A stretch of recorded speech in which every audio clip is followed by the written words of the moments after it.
भारत और यूरोपीय संघ के बीच हुआ फ्री ट्रेड एग्रीमेंट महज एक दस्तखत नहीं है, बल्कि दो महाशक्तियों का हाथ मिलाना है। इस समझौते ने भारत को ईयू का 22वां एफटीए पार्टनर बना दिया है। जरा कल्पना कीजिए, एक तरफ दुनिया की चौथी सबसे बड़ी अर्थव्यवस्था भारत और दूसरी तरफ दुनिया की दूसरी सबसे बड़ी इकोनॉमी यूरोपीय संघ। जब ये दोनों मिलते हैं तो लगभग 200 करोड़ लोगों को एक साझा बाजार तैयार होता है, जो दुनिया का कुल जीडीपी का 25% हिस्सा है। ये डील इतनी आसान नहीं थी। इसके पीछे 2007 से चली आ रही एक लंबी जद्दोजहद है।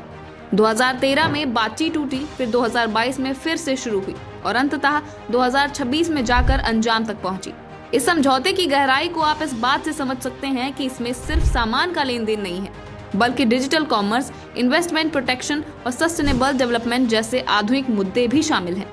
अनुमान तो यह है कि 2032 तक यूरोप का भारत को निर्यात दोगुना हो जाएगा और हमारे भारतीय मैन्युफैक्चरर्स के लिए 75 अरब डॉलर से ज्यादा के नए मौके खुलेंगे। अब बात करते हैं उस मास्टर स्ट्रोक की जिसने यूरोप के नेताओं का दिल जीत दिया। जैसे ही डील फाइनल हुई, प्रधानमंत्री मोदी ने कूटनीति को एक व्यक्तिगत टच दिया। उन्होंने सोशल मीडिया पर ईयू की सभी 24 आधिकारिक भाषाओं में पोस्ट किया। जब एक इतालवी, एक फ्रेंच या एक जर्मन नागरिक अपनी भाषा में भारत के प्रधानमंत्री का संदेश पढ़ता है तो वो जुड़ाव महसूस करता है। विशेषज्ञों ने इसे मल्टीलिंगुअल मास्टर स्ट्रोक कहा।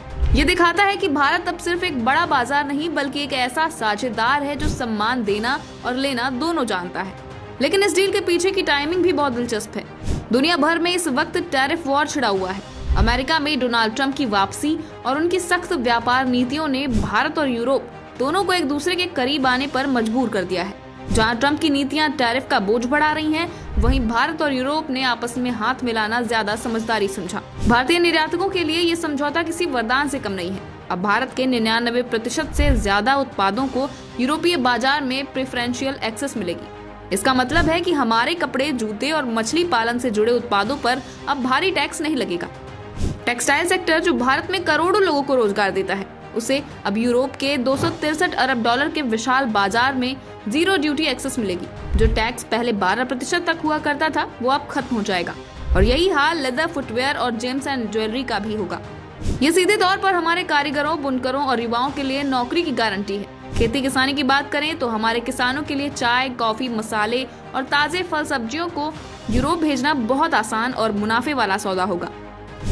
हालांकि सरकार ने बड़ी होशियारी से डेयरी, पोल्ट्री और अनाज जैसे संवेदनशील क्षेत्रों को बचाकर रखा है, ताकि विदेशी सामान हमारे किसानों के हितों को नुकसान न पहुंचा सके। सर्विसेज और डिजिटल ट्रेड के मामले में भी ये समझौता गेम चेंजर है। भारत के आईटी और प्रोफेशनल सर्विसेज के लिए यूरोप ने 144 सब सेक्टर खोले हैं। वहीं भारत ने भी यूरोप के लिए 102 सब सेक्टर में दरवाजे खोले हैं। लेकिन सबसे बड़ी खबर है प्रोफेशनल मोबिलिटी। अब भारतीय इंजीनियरों, रिसर्चर्स और प्रोफेसर्स के लिए यूरोप में जाकर काम करना पहले से कहीं ज्यादा आसान होगा।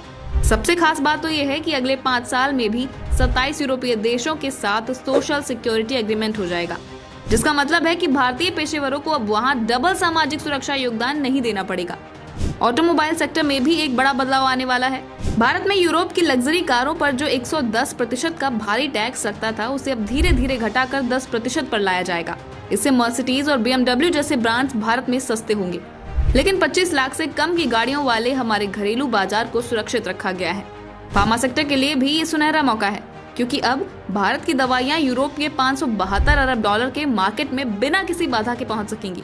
सस्टेनेबिलिटी और क्लाइमेट चेंज को भी इस डील में खास जगह दी गई है। यूरोप के कार्बन बॉर्डर एडजस्टमेंट मैकेनिज्म यानी CBAM को लेकर भारत ने सुरक्षा कवच हासिल कर लिया है। इसका मतलब है कि हमारे स्टील और एल्यूमिनियम निर्यातकों को यूरोप के नए कार्बन नियमों की वजह से कोई भेदभाव नहीं झेलना पड़ेगा।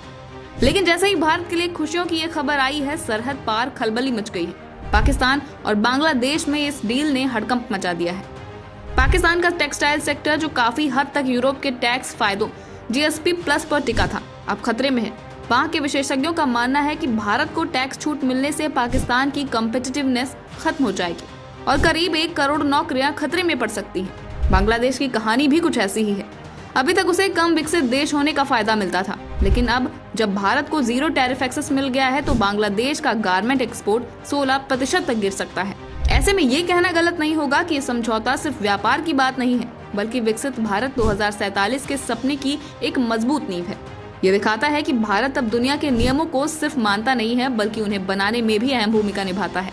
ये डील भारत को एक भरोसेमंद ग्लोबल पार्टनर के रूप में स्थापित करती है, जो न केवल अपने हितों की रक्षा करना जानता है, बल्कि वैश्विक अर्थव्यवस्था को संतुलित करने की ताकत भी रखता है। ये समझौता आने वाले दशकों में आपकी और हमारी जिंदगी और देश की तिजोरी पर गहरा असर डालने वाला है। क्या आपको लगता है कि भारत अब वाकई में ग्लोबल मैन्युफैक्चरिंग हब बनने की राह पर बढ़ चुका है? क्या ये समझौता पड़ोसी देशों के साथ हमारे आर्थिक समीकरणों को भी पूरी तरह बदलेगा?